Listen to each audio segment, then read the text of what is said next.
programa Debate Brasil, produzido pela AEPET, a Associação dos Engenheiros da Petrobras, e transmitido para todo o país por uma rede de TVs comunitárias e outros canais de televisão. Nós vamos conversar hoje com o juiz Paulo Perissé, juiz da Justiça do Trabalho e vice-presidente da Associação dos Magistrados do Trabalho, a AMATRA, na rede regional capitaneada pelo Estado do Rio de Janeiro. Nós vamos conversar com o doutor Perissé sobre a recente emenda constitucional aprovada pelo Congresso Nacional e que no momento está tendo sua regulamentação discutida tanto no governo como no próprio Congresso, tema que está sendo objeto de um grande debate nas colunas de leitores de todos os jornais, muitos leitores manifestando dúvidas, manifestando protestos e alguns até manifestando aprovação. A aprovação é minoritária? Eu acho que ninguém... Esse é um assunto que mexe com as pessoas, né? Mas eu acho que, no fundo, ninguém é contrário à ideia de se igualar direito do trabalhador doméstico aos trabalhadores em geral. São trabalhadores, afinal. Nunca houve uma justificativa muito válida para tratar de uma forma diferente o trabalhador doméstico. O que havia eram outros impeditivos, né? A gente não tinha uma vontade política de monta capaz de mudar esse quadro. E agora ela apareceu, quer dizer. Então, faz-se justiça a uma situação que era completamente anacrônica. O trabalhador doméstico com menos direitos do que os outros trabalhadores. Esse é talvez a polêmica venha daí. Quer dizer, tem muita gente ainda enraizada na questão anterior. Mas em 1988, eu me lembro disso porque eu estava lá, a Assembleia Nacional Constituinte aprovou num fim de noite, e por isso os jornais do dia seguinte não puderam dar grande cobertura, uma emenda que incluía entre os direitos fundamentais de todos os brasileiros os direitos sociais dos trabalhadores domésticos. Foi em 1988, tem 25 anos. De lá para cá, a coisa não andou? Sim, mas a aprovação excluía alguns itens, né? Quer dizer, ainda continuava um tratamento diferenciado. Foi um passo, não há a menor dúvida. 88 é um avanço em relação à situação anterior, mas ela ainda excluía algumas circunstâncias, alguns direitos não eram aplicáveis ao trabalhador doméstico. O que acontece agora com a emenda constitucional, se abriu o leque, quer dizer, todos os direitos conferidos a todos os trabalhadores são aplicáveis aos trabalhadores domésticos. Esse é o diferencial agora, né? Uma queixa nos jornais, de leitores que escrevem, é que, digamos, uma empresa ela é lucrativa, portanto, ela tem condições financeiras de bancar esses direitos. Mas uma família não é lucrativa em geral é deficitária, né? O endividamento da classe média brasileira é hoje muito alto, mas também é a maneira como a pessoa tem de, comprando a crédito, satisfazer algumas necessidades básicas da família. Como é que o senhor responde a esse argumento? A família não é uma empresa. Esse era o elemento que dificultava a ampliação dos direitos dos trabalhadores domésticos. Historicamente, a discussão passava por aí. Quer dizer, a família, o ambiente familiar não pode ser comparado a uma empresa, né? Esse é, inclusive, o problema operacional que hoje a emenda, uma vez aprovada, tem uma regulamentação a ser feita em alguns aspectos. E um problema que está se observando é esse: como eu vou tornar operacional aquilo que eu estou conferindo ao trabalhador doméstico. Um exemplo, FGTS, muito bem, é um direito. Multa pela dispensa imotivada, certo, é um direito, vamos regulamentar. Quem arca com esse custo? Aí é a questão que você está levantando, Zé Augusto, uma família que já tem o seu orçamento limitado, você acresce um custo ao orçamento com a demissão, as horas extras. Como é que ela vai manter esse trabalhador doméstico? Esse tentando equacionar na hora da regulamentação, que aparentemente está chegando a um denominador comum que, ao mesmo tempo, retira dos ombros das famílias esse custo. até para não afetar o mercado de trabalho em si, né? O objetivo de uma lei dessa não é causar desemprego no ambiente doméstico, não é reduzir salário do trabalhador doméstico, muito pelo contrário. Então, é uma equação que tem que ser solucionada. Minha impressão é que agora, na fase de regulamentação, principalmente em relação à questão das horas extras, as multas pela dispensa imotivada, o FGTS, que vão onerar as famílias, o que o governo e as lideranças no Congresso estão tentando é dividir esse custo, né? Transferir para um fundo público, de modo que cause menor impacto na família. Eu acho que a ideia é essa. No debate mais amplo sobre a questão trabalhista no Brasil, alegam as forças mais conservadoras que a legislação trabalhista corporificada na consolidação da lei de trabalho, que esse ano completou 70 anos de vigência, mas que isso constitui um custo Brasil, não é? Porque, vamos dizer, numa empresa, numa fábrica, o operário custa ao empregador o dobro do que ele recebe, porque aí tem o desconto da Previdência, tem, às vezes, desconto de imposto de renda, tem fundo de garantia, tem PIS, não sei se já tem o PIS, esse monte de penduricalhos que oneram a folha de pagamento. Com a sua experiência de juiz do trabalho, tem procedência essa argumentação contra a CLT, que naturalmente será necessariamente também uma argumentação contra o empregado doméstico? A CLT, quer dizer, completando 70 anos, né? Quer dizer, já não é mais aquele texto lá de 1943. Ela, ao longo desses anos, foi sofrendo uma série de modificações. A agenda de mudança da legislação trabalhista, ela também não é nova. Se a gente pensar a Constituição de 88, ela já sinalizou uma mudança, né, na legislação do trabalho. O governo federal tinha uma proposta de atualização da legislação, quer dizer, lá no início dos anos 2000 isso estava em discussão, fez grandes discussões nacionais para tentar encontrar consensos para mudar a legislação do trabalho, isso não avançou. Então, o que me parece existe a necessidade da mudança.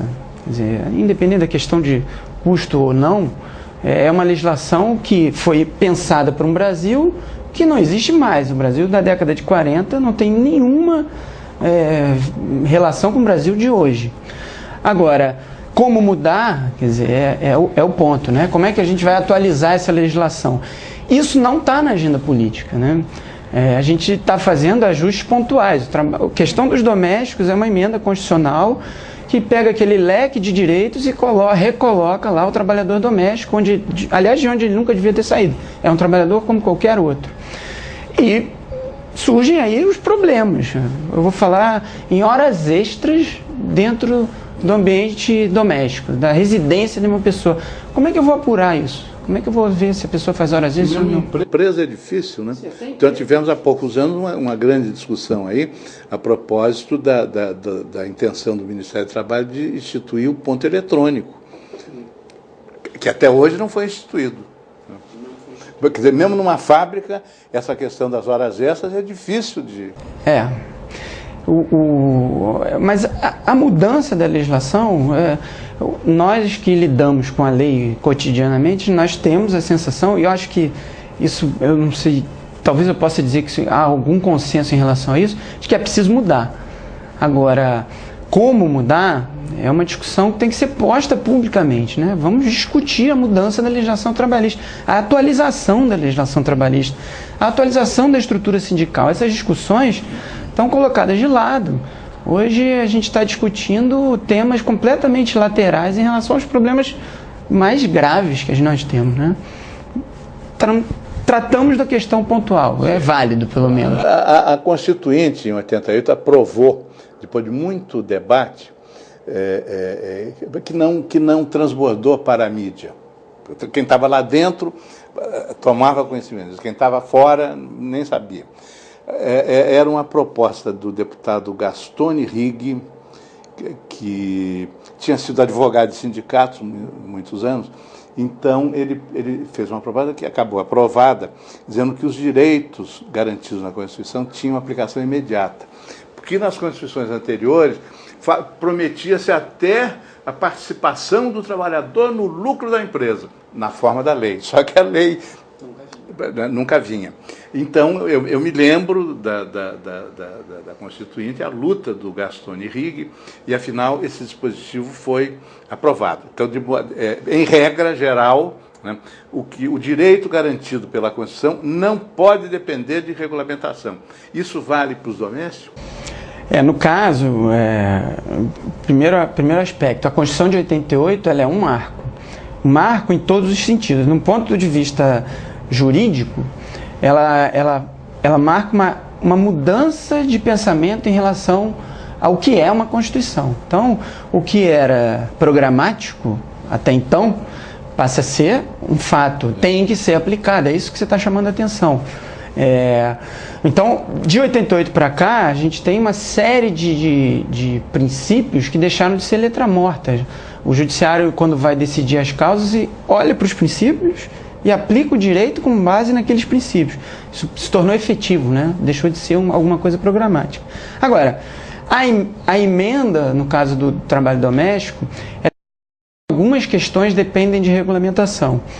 E nossa cultura jurídica e política mudou a tal ponto que, imediatamente após a aprovação da emenda, ninguém cogitou de não regulamentar.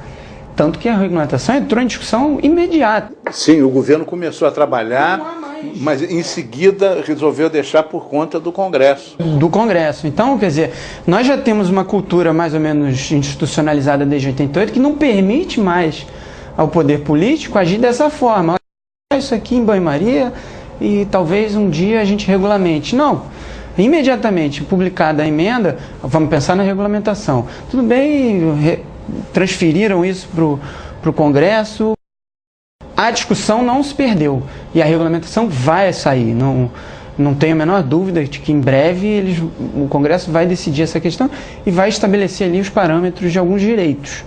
E os outros entraram em vigor imediatamente. A emenda, uma vez publicada, já... Mas já apareceu na Justiça do Trabalho algum pedido de aplicação imediata? Até o momento não tem notícia de alguma questão mais polêmica envolvendo a aplicação da emenda. Até porque muito do que nós vamos aplicando já existia, quer dizer, de certa forma, do que já existia. O que é polêmico é exatamente o que está sendo regulamentado. Grosso modo, né? É a situação hoje. Mas pode ser que venha a aparecer. E qual tem sido a posição dos sindicatos de empregados domésticos?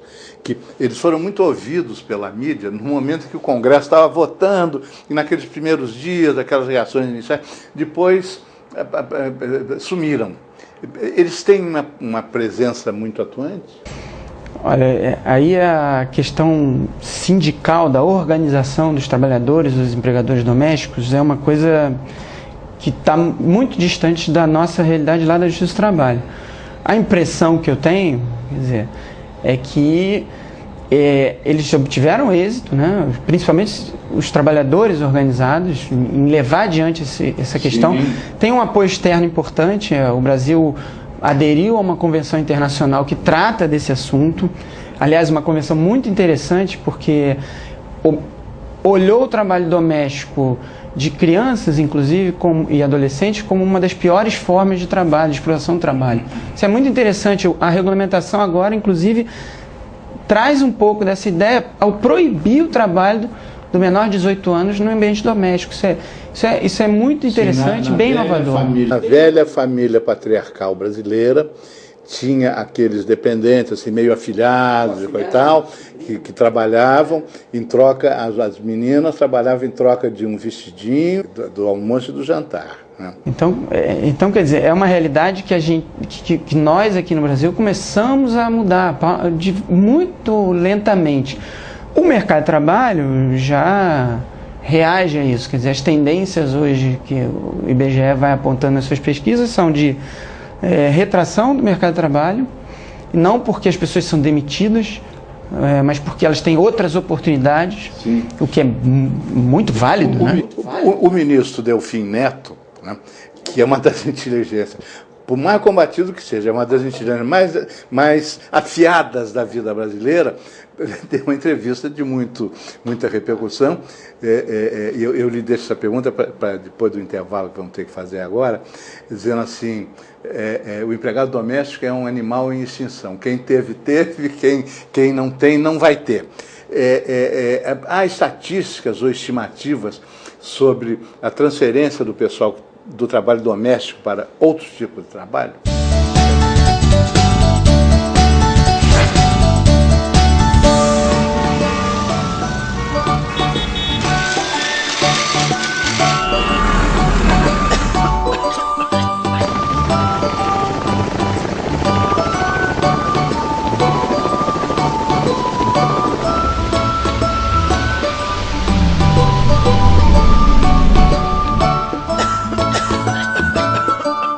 Talvez fosse bom pensar no amanhã utilizando melhor o nosso petróleo de hoje, antes que tudo isso acabe.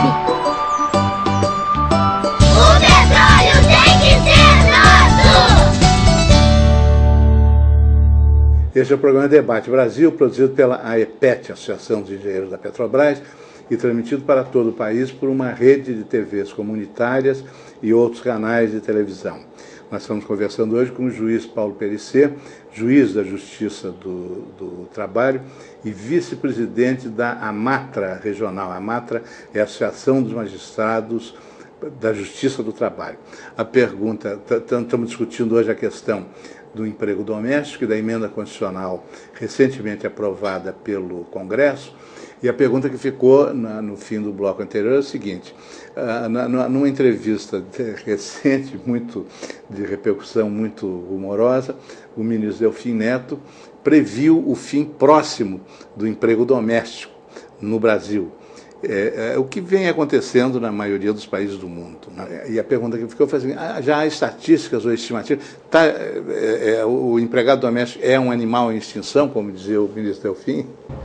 A colocação é infeliz pela comparação, né? Mas o que a tendência que vai se revelando é de que muitas pessoas optam por outras formas de trabalho, até de ocupação em geral, abandonando o trabalho doméstico, o que não diminui a importância da regulamentação. Quer dizer, não é uma coisa, não exclui a outra, mas há uma tendência no mercado de trabalho, até talvez pela expansão da nossa economia, há outras oportunidades que não. Sim. O trabalho doméstico, porque é um trabalho penoso, não há a menor dúvida.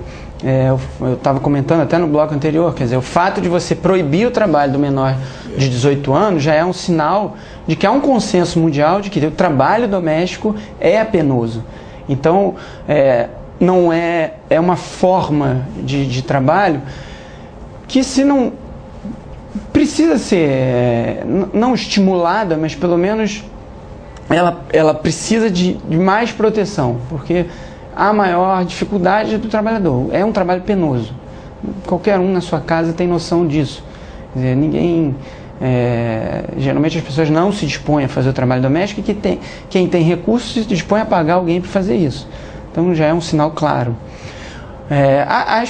A colocação não me pareceu feliz, mas a realidade tem mostrado... Talvez o ministro não tenha sido traduzido adequadamente. Então em vez de falar é um animal em extinção, talvez seja uma espécie em extinção. Enfim, a colocação acabou causando uma repercussão que abafou um pouco a realidade do dado que ele queria difundir, que é um dado dos países desenvolvidos.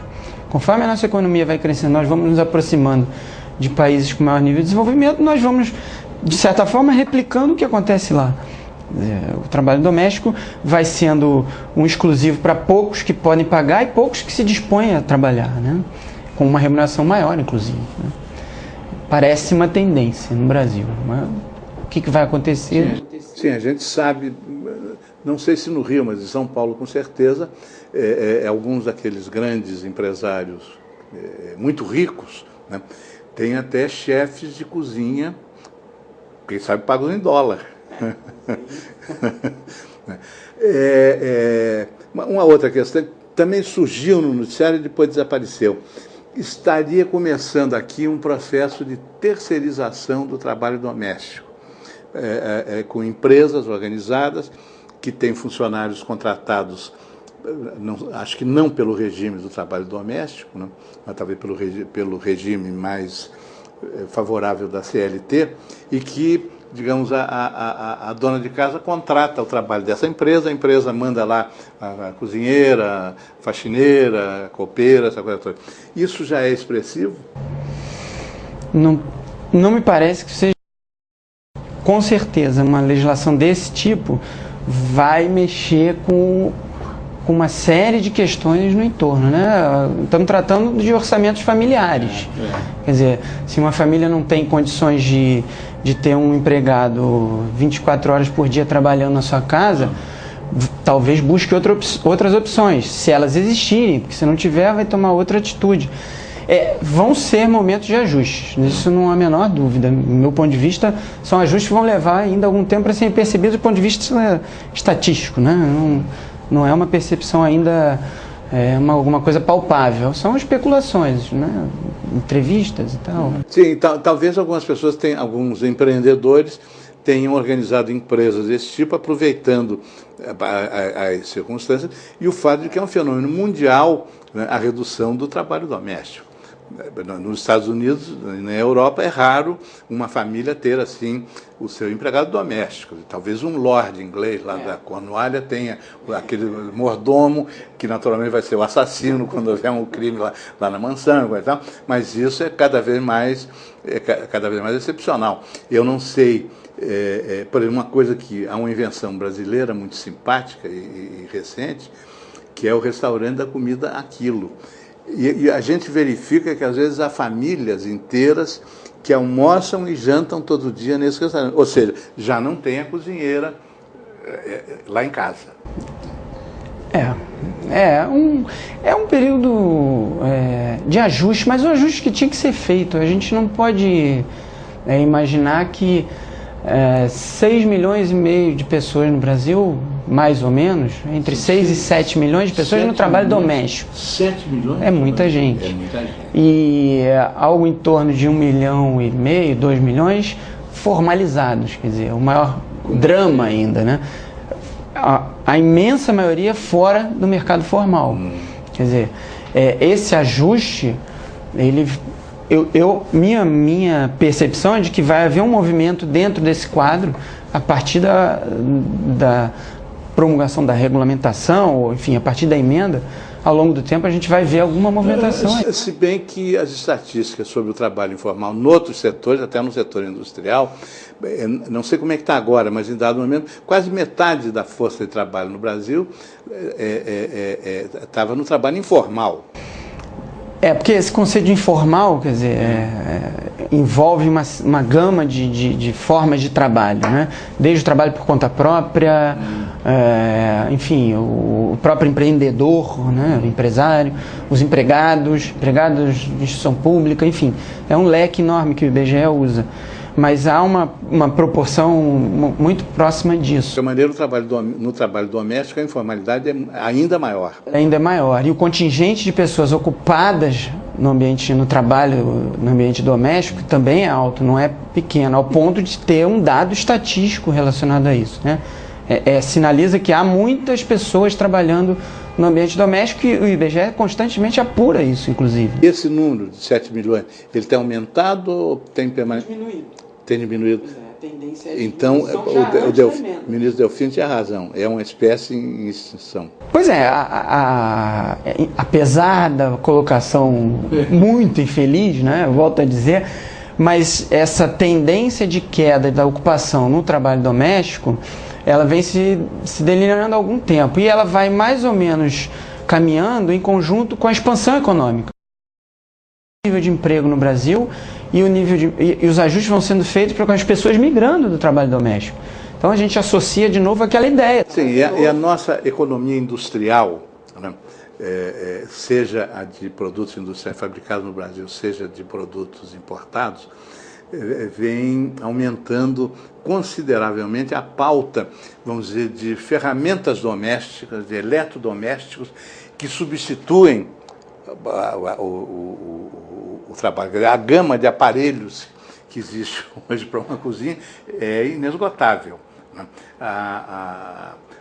Recentemente, uma grande reportagem no Globo revelou que os industriais brasileiros estavam muito aflitos porque não conseguiam concorrer em preço e até em qualidade com produtos importados da China. Quer dizer, liquidificador. Se vende cada vez mais liquidificador, mas mais liquidificadores chineses do que brasileiros. E outros produtos desse tipo.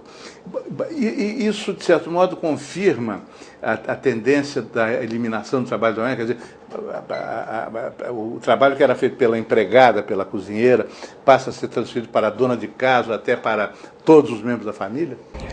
Essa mudança, quer dizer, mudança no aspecto econômico, uma cultura nossa de organização do trabalho doméstico, ela tem um reflexo nos novos negócios, né? Quem empreende está percebendo essa mudança e produz outro produto, cria novos produtos, facilita a vida de quem deixa de ter condições de ter um trabalhador doméstico. Então, uma série de empreendimentos vão se organizando para dar conta dessa ausência, que não é uma ausência... eu não vejo como um registro negativo. É uma ausência porque as pessoas estão buscando melhores condições de vida. Então estão migrando para outros lugares, não porque vão ficar desempregadas, mas sim porque há tem oportunidades. Isso é que é a diferença. E para os que ficam, nada mais justo do que a gente regulamentar o trabalho. É a ideia em discussão hoje, né? Que eu acho muito válida. Quer dizer, tem um movimento do mercado de trabalho, um movimento da economia, mas tem também uma necessidade de proteger quem vai exercer o trabalho doméstico. Hoje é uma linha, talvez tenha diminuído depois daquele apagão de, acho que foi de 2001, né? Aquele apagão obrigou muita gente a desligar, tinha geladeira e freezer. Para ficar na sua cota, desligou o freezer. Desligado o freezer, não podia comprar alimentos congelados, que já estava virando uma atividade econômica de muita oferta, pelo menos nas grandes cidades brasileiras, né? Não sei se recuperou ou não, mas enfim, hoje num supermercado a pessoa pode encontrar coisas prontas ou semi-prontas, mesmo quem não saiba fritar um ovo, pode, sem empregada doméstica, fazer refeições em casa. Embora a maioria hoje faça refeições na rua, as estatísticas mostram também isso. Quer dizer, a dificuldade do trânsito nas grandes cidades, a pessoa sai de manhã para trabalhar, só vai voltar à noite, não dá para ir almoçar em casa como fazia antigamente. Mas, como o senhor diz, de qualquer maneira, o problema foi colocado e foi definido. Aqui eu queria, sem mudar de assunto, mudar de ângulo. A Justiça do Trabalho está aparelhada para enfrentar a enxurrada de processos, se houver em defesa do trabalhador doméstico? A Justiça do Trabalho aparelhada está. Eu não tenho essa visão de que vai haver uma enxurrada. Eu acho que isso tudo vai se acomodando ao longo do tempo. As tendências se seguem. Nós temos lá, eventualmente, uma ou outra reclamação de trabalhador doméstico, ações propostas pelo trabalhador doméstico, mas não são a massa das ações, não representam, não tem esse sentido esse impacto tão grande. E não acredito que a legislação também vá causar essa enxurrada. Agora, uma vez acionada a Justiça, tem todas as condições de resolver esse tipo de conflito, não há nenhuma. A Justiça do Trabalho sofreu há alguns anos a grande reforma que substituiu os órgãos colegiados, as juntas de conciliação e julgamento, por juízes de carreira, quer dizer, membros da magistratura togada, né? Isso foi bom? Essa é uma mudança, era uma luta histórica, inclusive as nossas associações de juízes. No final da década de 90, foi extinta a representação classista, que era assim que nós chamávamos, que tinha um propósito lá na década de 40, né? Quer dizer, trazer o movimento sindical para dentro do ambiente da Justiça do Trabalho como uma forma de facilitar a solução do conflito. O problema é que ao longo do tempo isso foi perdendo sentido, e o que no final dessa história, lá década de 90, já não tinha mais o uso que foi imaginado pelo legislador. Então já estava o cargo de juiz classista já estava servindo Sim. como barganha política, já não tinha mais esse propósito. Eram criados só para indicar. Sindicato criado para isso. Então essa nossa bandeira, inclusive dos juízes do trabalho, das nossas associações, a AMATRA era uma delas, e a ANAMATRA, a nossa associação nacional, era exatamente distinguir a representação classista, porque ela já não fazia mais sentido. E deixar ao judiciário, ao juiz togado, a solução dos conflitos pela lógica lá do direito, né? Que é o nosso trabalho aplicar a lei, que nós não produzimos, né? Nós somos os aplicadores. Foi essa a tendência e acabou no final da década de 90. E o justiça trabalho é uma justiça rápida? Embora as pessoas não tenham essa percepção, especialmente no Rio de Janeiro, cada vez mais rápida, o que é mais... É a justiça mais rápida? É o ramo da justiça brasileira que tem maior agilidade na solução dos conflitos.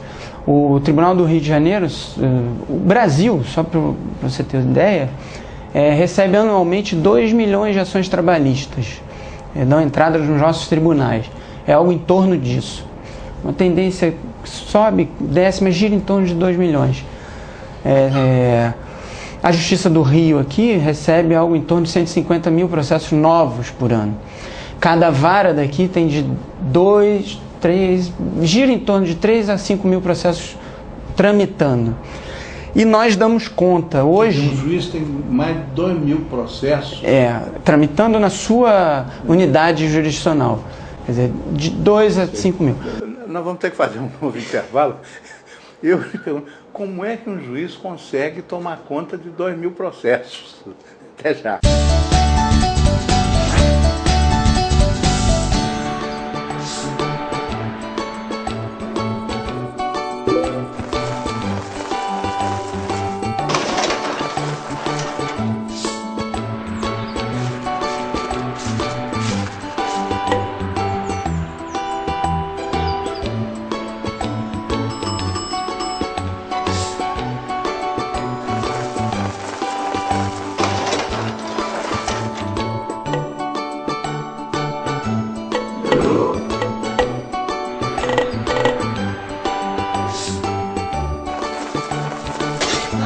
Mobilize-se!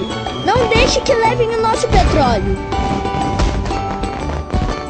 O petróleo tem que ser nosso! Este é o programa Debate Brasil, produzido pela Associação dos Engenheiros da Petrobras e transmitido para todo o país por uma rede de TVs comunitárias e outros canais de televisão. Nós estamos conversando hoje com o Dr. Paulo Pellicer, juiz do trabalho e vice-presidente da AMATRA Regional, Associação dos Magistrados da Justiça do Trabalho, na região capitaneada pelo Rio de Janeiro. Terminamos o bloco anterior, o doutor Pellicer estava dando números sobre o movimento na Justiça do Trabalho, que é a justiça mais rápida no Brasil, e ele dizia que cada juiz do trabalho tem sob sua responsabilidade permanentemente 2 mil processos. E a pergunta que ficou, como é que um juiz toma conta de 2 mil processos? Tem uma estrutura grande para dar conta disso, e até nós, pelo menos nossas associações, demandam melhor estrutura para dar conta disso. Mas, como eu estava mostrando no último bloco, nós, hoje aqui no Rio de Janeiro, para você ter uma ideia, nós conseguimos dar conta dos processos novos que entram, esses 150 mil, nós conseguimos resolver 150 mil e conseguimos ainda resolver o estoque que nós temos. Então, a Justiça do Trabalho daqui do Rio de Janeiro, há pelo menos 4 anos, recebe processos e dá vazão a um número maior. Então, nós ainda... Está diminuindo o que a gente chama de estoque, né? Então, nós estamos conseguindo resolver mais do que a entrada de processos novos. Isso é um dado importante e que, às vezes, ele é subdimensionado, né? A gente não consegue... a justiça é lenta, a justiça... nós temos problemas, né? Se refere ao conjunto. Ao conjunto. De vez em quando, assim, tal processo está correndo há 24 anos. Mesmo no Supremo Tribunal, e também a carga de processo em cima de cada ministro do Supremo Tribunal é muito alta. Pois é, o que está acontecendo hoje? Como as instâncias primárias, né, as unidades básicas estão tratando mais o acervo, isso tudo está se avolumando e os recursos também vão se acumulando. Então, é uma tendência que também está acontecendo hoje no judiciário brasileiro, em que aumenta o número de recursos na segunda instância, aumenta o número de recursos em Brasília, aumenta o número de recursos no STF. Então, isso precisa de um equacionamento, porque não dá também você pensar num ministro com um volume enorme de processos que ele não dê conta. Eu não sei, mas talvez o então ministro Célio Borja, que era um ministro, um grande jurista, professor de Direito Constitucional, mas que vinha de uma carreira política brilhante. Eu tenho a impressão que ele me disse que, ao assumir o Supremo Tribunal, ele encontrou 300 processos à espera dele. Quer dizer, e eu imagino que a dificuldade de exame de um processo no Supremo seja maior do que num tribunal inferior. É maior, mas para você ter uma ideia, há pouco tempo eu estava conversando com o ministro do TST, exatamente sobre esse assunto. Ministro, o que está acontecendo lá em termos de volume de processo? Ele disse, há 5 anos, quando eu entrei, era mais ou menos isso, 200, 300. Hoje eu recebo 1.000, 2.000, quer dizer, é um número expressivo por distribuição, quer dizer, há um acúmulo, né? Como dar conta desse acúmulo é uma questão de política judiciária, temos que pensar como vamos tratar disso. Certamente um ser humano não vai conseguir resolver isso. Então precisamos de medidas que tratem. Bom, há algum tempo houve a adoção do mecanismo da súmula vinculante pelo Supremo Tribunal. Assunto que nunca ficou bem esclarecido. Eu me lembro que o ministro Evandro Lins, que morreu aposentado com mais de 90 anos, lúcido, brilhante e tal, ele se queixava no fim da vida de ter aceito uma cadeira na Academia Brasileira de Letras. Porque antes, quando recebia algum livro, ele mandava um telegrama agradecendo. Como membro da academia, ele era obrigado a ler. Ele disse, isso rouba o tempo que eu preciso para estudar a questão da súmula vinculante. Essa questão é dramática. O que ele queria dizer com isso? Era uma questão dramática por quê? Né? Esse daí quer dizer, uma discussão travada lá nos anos 90, né? Nós, inclusive, tínhamos uma posição contrária à súmula vinculante. As associações de magistrados fizeram uma proposta alternativa que chamava súmula impeditiva de recursos, que era uma solução um pouquinho diferente, porque o nosso temor era de que, ao adotar a súmula vinculante, você impedisse o juiz de exercer sua criatividade no processo. Quer dizer, o engessamento a partir de uma decisão tomada pelo VEST do sistema impediria o juiz de primeiro grau de ter uma decisão até de contrária. Com a sua consciência. Com a sua consciência, que é um princípio básico para o exercício da função judicial, né? Agora, a súmula vinculante acabou sendo aprovada e está vigorando desde então. Não há, até agora, quer dizer, maior polêmica em relação ao exercício dessa ação do Supremo em editar súmulas vinculantes. Porque os temas também, o Supremo tem sido comedido nesse ponto, e do meu modo de ver, muito inteligentemente, em tratar a súmula vinculante em relação a assuntos mais consensuais. Então não há tanto conflito em relação à adoção da súmula, porque são decisões já muito reiteradas. E nesse ponto acaba auxiliando a jurisdição, né? A atividade jurisdicional passa a ser mais objetiva. Por que eu vou esperar 10 uma decisão se eu já sei que o Supremo decide de uma certa forma, né? Então há alguma harmonização no sistema todo, que é interessante. Agora, fica sempre o problema, né? Podemos em algum momento investir numa súmula vinculante para um assunto que é polêmico? Por exemplo, empregados honestos? Não acho que vai. Não acho que vai chegar até lá, não. Esse assunto eu acho que não é um assunto para o legislador, para a sociedade tratar, e menos a justiça. Não acho que o judiciário vai ser tão movimentado para lidar com essa questão. Nós vamos ser capazes de resolver. A Constituinte de 87, 88, preocupada com essas questões todas, e também pela presença de muitos juristas. Estavam lá, por exemplo, Afonso Arinos era o grande professor de Direito Constitucional, era o presidente da Comissão de Sistematização, ninguém melhor do que ele para isso. Mas, enfim, a nova Constituição tentou transformar o Supremo naquilo que é a Suprema Corte dos Estados Unidos, um tribunal estritamente constitucional. Conseguiu? Não. Essa ideia acabou não vingando, e ela é até hoje uma ideia colocada na pauta do Supremo. Quer dizer, o Supremo não... Volta e meia nós vemos até casos colocados na imprensa, né? O Supremo vai julgar um caso de um... Um mensalão. Pois é, há casos relevantes e há casos que não são relevantes e acabam chegando ao Supremo. Então, acabam tomando tempo para questões que podem ser resolvidas pelas outras instâncias da Justiça. Essa ideia não está posta, mas sempre se discute. Quer dizer, é preciso que o Supremo tenha uma atribuição que otimize o seu trabalho. Quer dizer, não dá para ficar julgando todos os casos, por menores que sejam, pela instância maior do Judiciário lá em Brasília. Há casos relevantes que precisam de tratamento mais emergencial. Eles acabam sendo colocados de lado por conta de uma agenda lotada de decisões, né? Tem que ser tomado. Agora, descendo das alturas do Supremo para o cotidiano de uma vara do trabalho, o mecanismo anterior da representação classista previa um mecanismo chamado eram juntas de conciliação e julgamento. Ainda há tentativa de conciliação, de resolver por acordo? Zé Augusto, essa é a principal, o principal objetivo do juiz de trabalho.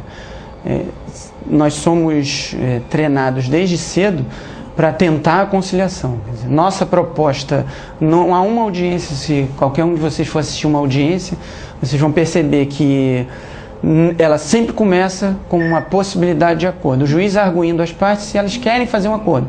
Então, nós já temos bem incorporado na nossa cultura jurídica trabalhista de que o acordo é a melhor saída. Então, nós vamos sempre estimular o acordo, esse é o nosso propósito. E aí, nesse ponto, a representação classista não interferiu em nada. O fim da representação classista não mudou em nada esse quadro, né? Nós sempre propomos o acordo. A decisão por sentença é o último caso, não tem como fugir dela, né? No caso agora, voltando especificamente à questão do empregado doméstico,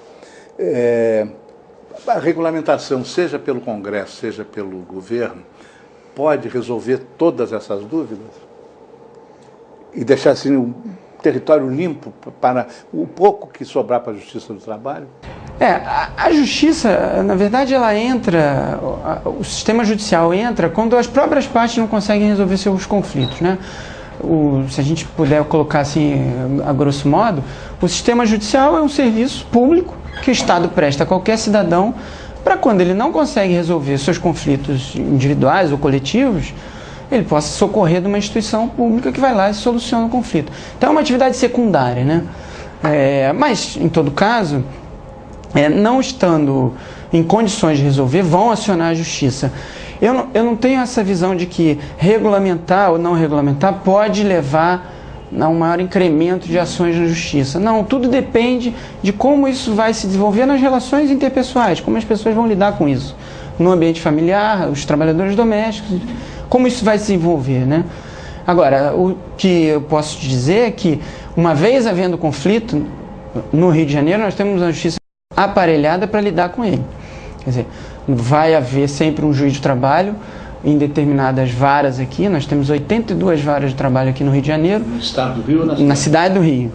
No estado do Rio, ultrapassa, são 123, se não me engano. Vou dizer na nossa maior cidade, que é São Paulo. São Paulo tem um volume maior, mas São Paulo, a região de São Paulo, o estado de São Paulo é dividido em 2 tribunais, tamanha a demanda que existe lá. Então tem um tribunal com sede em Campinas, que cuida da parte mais do interior, e o outro que cuida da parte mais da capital para baixo, para o litoral. Então acho que a Justiça está aparelhada. E, na pior das hipóteses, quanto tempo leva uma ação trabalhista? Bom, aí... Na primeira instância. Pois é, o que a gente tem aqui no Rio, não faz muito tempo, o Judiciário começou a fazer o levantamento desses dados, né? Até para poder adotar as medidas de correção necessárias. A gente precisa saber o que está acontecendo. O que a gente percebe aqui no Rio, hoje, da hora que a pessoa propõe uma ação até a primeira audiência que ela vai ter, tem um prazo aí médio que gira em torno de 100 dias. Quer dizer, estamos falando aí de 3 meses a no máximo 4 meses. Se esse caso for solucionado por um acordo, é o prazo onde tem a solução. Se depender de uma sentença, isso pode se estender mais aí, talvez uns 3 ou 4 meses. Tem uns dados médios, né? É lógico que a gente está falando de uma média, então há situações particulares. Por exemplo, essa tentativa dos juizados de pequenas causas, na nossa imaginação, né, os juizados de pequenas causas nos Estados Unidos resolvem um problema da noite para a manhã seguinte. Ilusão, né? Mas o mecanismo de juizado de pequenas causas no Brasil pode resolver, digamos, em uma semana? Não, o sistema dos juizados, está chamando de juizados de pequenas causas, ele está fora da Justiça do Trabalho, não da Justiça do Trabalho. A Justiça do Trabalho até tem um tratamento específico para as causas até 40 salários mínimos. Essas daí têm um tratamento mais célere. Quer dizer, é um equivalente, muito mal comparando, ao que seria uma pequena causa, né? Mas o importante é que o sistema judicial brasileiro já identificou que certas demandas precisam de uma solução mais rápida. Eu acho que isso é importante. E a partir daí começou a coletar as informações até para poder tratar melhor esse tipo de demanda. Porque o pior dos mundos é você não ter um canal institucional para solucionar os nossos conflitos. Porque aí é a guerra de todos contra todos, que não é um caminho ideal para um país que pretende se desenvolver, né? Tanto economicamente quanto socialmente. O mecanismo das pequenas causas vale muito para defesa do consumidor, questões de inquilinato também ou não? As causas de relações de consumo, né? De consumo. E hoje o que é que pesa mais na Justiça do Trabalho? Bom, aí na Justiça do Trabalho é uma avaliação que, a partir desses diagnósticos, nós vamos tendo, né? Há alguns clientes já identificados, são os clientes, chama-se cliente, quer dizer, as empresas que são mais demandadas. Nós temos mapeado já os ramos onde isso acontece, e o que talvez falte é a interlocução entre as instituições do judiciário e as instituições que devem combater certas práticas no mercado de trabalho. Essa interlocução ainda é complicada, mas a partir do momento que a gente tem a informação, a gente deu um passo grande, né? Então nós já sabemos, por exemplo, aqui no estado do Rio de Janeiro, quais são as áreas onde a Justiça do Trabalho tem não há assim um leque. O leque é grande, mas temos algumas áreas de petróleo e gás, na indústria, pois é aquilo que a gente veio conversando, a gente tem alguns focos, né? Mas o nosso tratamento é individual ainda, né? Nós não damos um tratamento coletivo a isso. O que nós fazemos é fornecer o dado, é nosso papel nessa questão. Por que petróleo e gás? Não, a questão que nós estávamos conversando das terceirizações, né? Elas acabam gerando muitas demandas que precisam de tratamento, geram demandas no judiciário. Infelizmente isso já ficou esclarecido, porque nós estamos chegando no fim, temos 3 minutos que eu deixo à sua disposição. Olha, o que eu acho mais importante nesse momento nós demos um belo passo, né? Nós estamos acostumados a deixar nossos problemas se resolverem por eles mesmos. Está aí a questão que você levantou da mudança, da reforma, seja lá o nome que a gente dê, da atualização da legislação trabalhista, que é um problema que se arrasta e nós não cuidamos dele.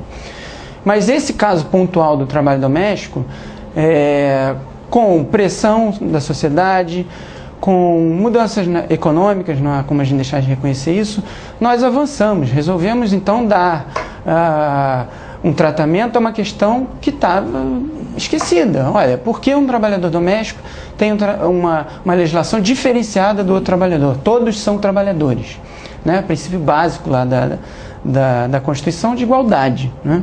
Se todos trabalham, todos devem estar sujeitos à mesma legislação. O desenrolar dessa história está por vir, né? Não tem uma bola de cristal para dizer o que vai acontecer, mas há essas tendências de oscilação no mercado de trabalho. O que é importante é que nós tomamos uma posição. Nós, sociedade brasileira, nós que admitimos que vamos dar o mesmo tratamento aos trabalhadores domésticos, o que é muito válido e é um passo importante. Eu acho que talvez a sequência disso seja rediscutir e atualizar nossa legislação. Talvez isso possa ser um assunto para um próximo programa, quem sabe. Boa ideia. Muito obrigado. Esse foi o programa Debate Brasil.